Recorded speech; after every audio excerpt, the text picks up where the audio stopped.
क्या बाबा की वजह से परेशान है?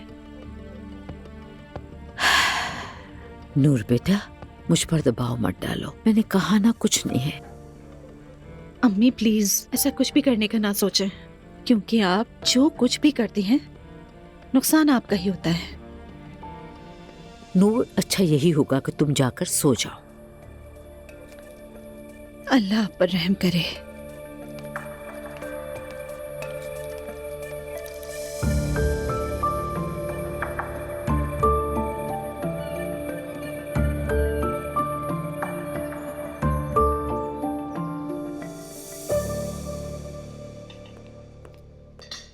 शुक्रिया बेटी।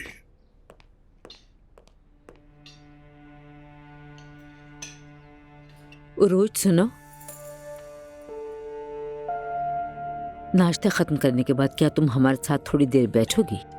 जैसे कि तुम जानती हो पिछले दिनों से कुछ मसले हो रहे हैं, तो मैं चाहती हूँ हम बात करके हल करें उन्हें। ये तो बहुत अच्छा सोचा अम्मी आपने। बताओ, तुम रुकोगी क्या? बिल्कुल। मेरा मतलब है, अगर सबने अपनी गलतियों से सबक सीख लिया है